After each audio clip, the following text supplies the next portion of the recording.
അന്ന് ജനുവരി 8, 2024 രാവിലെ ഒരു 11 മണി ആയിട്ടുണ്ടാകും. ഗോവയുടെ വടക്കുഭാഗത്തുള്ള ഗാൻഡിലിൻ എന്ന സ്ഥലത്ത് ഒരു ഫേമസ് ആയിട്ടുള്ള ഒരു അപ്പാർട്ട്മെന്റ് ഉണ്ടായിരുന്നു.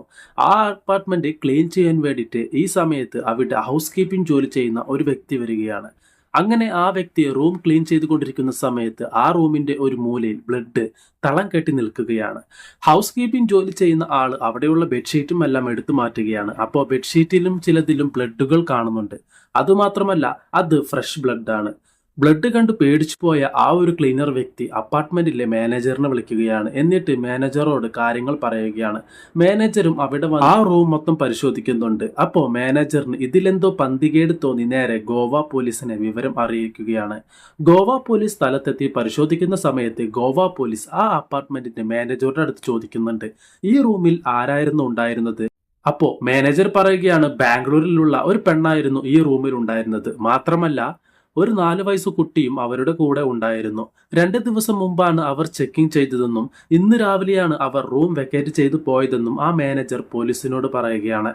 പിന്നെ മാനേജർ വേറൊരു കാര്യം കൂടി പറയുന്നുണ്ട്.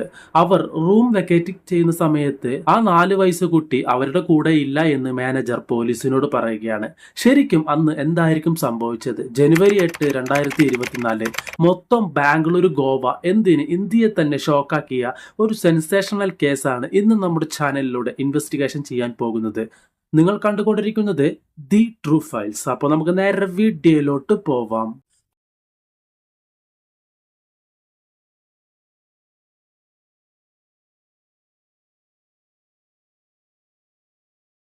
അപ്പോ ആ റൂം പോലീസ് പരിശോധിച്ചുകൊണ്ടിരിക്കുന്ന സമയത്താണ് ആ റിസപ്ഷനിൽ ഇരിക്കുന്ന കുറച്ചു പേര് പറയുന്നത്, ഇന്ന് രാവിലെ ആ സ്ത്രീ ഇവിടെ നിന്ന് പോകുന്ന സമയത്ത് കുറച്ച് വാക്ക് തർക്കം ഞങ്ങളോട് ഉണ്ടായിരുന്നു എന്ന് പോലീസുകാരോട് പറയുകയാണ്.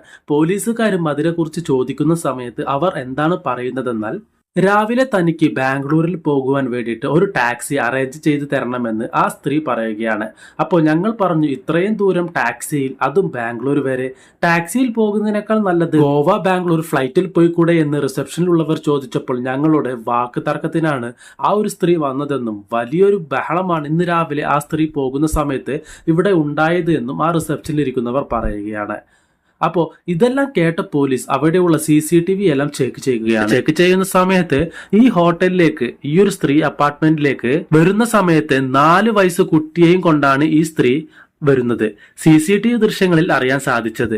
അതേപോലെ വെക്കേറ്റ് ചെയ്ത് പോകുന്ന സമയത്ത് ആ സ്ത്രീ മാത്രമേ ഉണ്ടായിരുന്നുള്ളൂ. കൂടാതെ ആ സ്ത്രീയുടെ കയ്യിൽ കുറേയധികം കവറുകളും ഉണ്ടായിരുന്നു.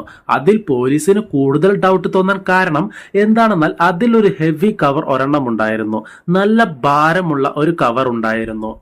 ആ ഒരു ഹെവി കവർ അവർക്ക് പൊക്കാൻ സാധിക്കാതെ വളരെ കഷ്ടപ്പെട്ടിട്ടാണ് ആ കവർ അവർ എടുത്തിട്ട് പോകുന്നത്. പോലീസുകാർക്ക് സംശയം വരികയാണ്, ഇത്രയും വെയിറ്റുള്ള ഒരു കവർ, ഇവിടെ എത്രയോ ജോലിക്കാരുണ്ട്, അവരെ കൊണ്ട് ആരെങ്കിലും കൊണ്ട് മേടിപ്പിച്ചാൽ പോരെ, എന്തിനാണ് ഈ ഒരു സ്ത്രീ ഇത്രയും കഷ്ടപ്പെട്ട് എടുത്തുകൊണ്ട് പോകുന്നതെന്ന് പോലീസുകാർക്ക് ഡൗട്ട് തോന്നുകയാണ്. അപ്പോ അവിടെയുള്ള രജിസ്ട്രേഷൻ ബുക്കിൽ നിന്നും ഈ ഒരു പെണ്ണിന്റെ മൊബൈൽ നമ്പർ പോലീസുകാർ എടുക്കുകയാണ്. എന്നിട്ട് ഈ ഒരു സ്ത്രീയെ വിളിക്കുന്നുണ്ട്. കാഷ്വൽ ആയിട്ട് സംസാരിക്കുന്നത് പോലെ സംസാരിച്ചിട്ട് പിന്നീട് ചോദിക്കുകയാണ്, നിങ്ങൾ ഇവിടെ നിന്ന് പോകുന്ന സമയത്ത് നിങ്ങളുടെ 4 വയസ്സുള്ള കുട്ടിയെ നിങ്ങളുടെ കൂടെ കാണാനില്ലല്ലോ എന്ന് പോലീസുകാർ ചോദിക്കുന്ന സമയത്ത് ആ സ്ത്രീ കൂളായിട്ട് പറയുകയാണ്, സാറേ, ഗോവയിൽ തന്നെ ഇന്ന ഒരു സ്ഥലമുണ്ട്, ആ സ്ഥലത്ത് എന്റെ ഫ്രണ്ടിന്റെ വീടുണ്ട്, എന്റെ കുട്ടിയെ ഞാൻ കൊണ്ടുപോയി വിട്ടിരിക്കുകയാണ് അവിടെ, എനിക്ക് അർജന്റായിട്ട് ഒരു വർക്ക് ചെയ്യാനുള്ള കാരണം ഞാനിപ്പോൾ ഒറ്റയ്ക്ക് ബാംഗ്ലൂരിലേക്ക് പോവുകയാണ് എന്ന് ആ സ്ത്രീ പോലീസുകാരോട് പറയുകയാണ്. എന്നാലും ഇത് കേട്ട പോലീസിന് കൂടുതൽ സംശയങ്ങൾ പിന്നെയും വരികയാണ്.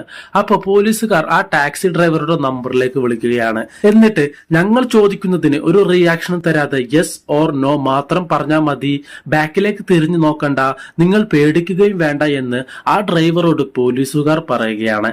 എന്നിട്ട് ചോദിക്കുന്നുണ്ട്, നിങ്ങളുടെ വണ്ടിയിൽ 4 വയസ്സുള്ള ഒരു കുട്ടിയുണ്ട് എന്ന് ചോദിക്കുന്നുണ്ട്.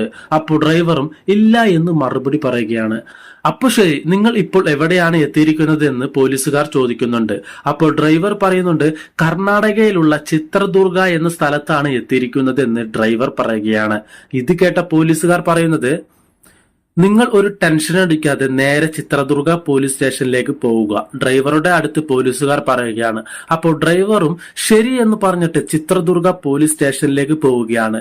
ഗോവ പോലീസ് ചിത്രദുർഗ പോലീസുകാരുടെ അടുത്ത് വിഷയങ്ങളെല്ലാം പറഞ്ഞതിന് ശേഷം ഇങ്ങനത്തെ ഒരു പെണ്ണ് വരുന്നുണ്ട്, നിങ്ങളൊന്ന് ചോദ്യം ചെയ്യൂ, അതിനുള്ളിൽ ഞങ്ങൾ അങ്ങോട്ട് എത്താമെന്ന് ഗോവ പോലീസ് ചിത്രദുർഗ പോലീസിന്റെ അടുത്ത് പറയുകയാണ്. അപ്പോൾ ചിത്രദുർഗ പോലീസും ഇതിനു വേണ്ടി റെഡിയായി നിൽക്കുകയാണ്.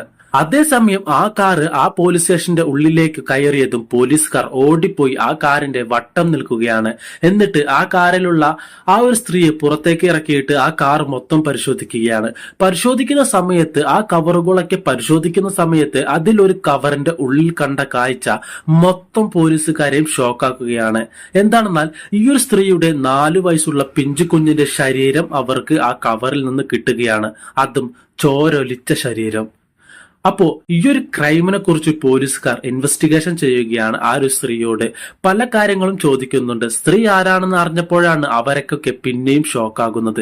കാരണം ഈ ഒരു സ്ത്രീ ഇന്ത്യയിൽ ജനിച്ച് അമേരിക്കൻ സിറ്റിസൺ ആയിട്ടുള്ള ഒരു സ്ത്രീ ആയിട്ട് വളർന്നതാണ്. അതുമാത്രമല്ല ബാംഗ്ലൂരിൽ ഈ ഒരു സ്ത്രീയുടെ പേരിൽ ഈ ഒരു സ്ത്രീ ആരംഭിച്ച ഒരു ആർട്ടിഫിഷ്യൽ ഇന്റലിജന്റ് കമ്പനി ഈ പെണ്ണിന്റെ പേരിലുണ്ട്. ആ കമ്പനിയുടെ മുതലാളിയും പിന്നെ കമ്പനി സിഇഒയും ഈ പെണ്ണായിരുന്നു. അതുമാത്രമല്ല ലോകത്തുള്ള ആർട്ടിഫിഷ്യൽ ഇന്റലിജന്റുമാരുടെ ആദ്യത്തെ 100 പേരുടെ ലിസ്റ്റിൽ ഈ ഒരു സ്ത്രീയുമുണ്ട്. അപ്പോ ഇത്രയും ബുദ്ധിയും വിവേകവും ഉള്ള ഒരു പെണ്ണാണോ ഈ കാര്യം ചെയ്തതെന്ന് പോലീസുകാർ പിന്നെയും ഷോക്കാവുകയാണ്.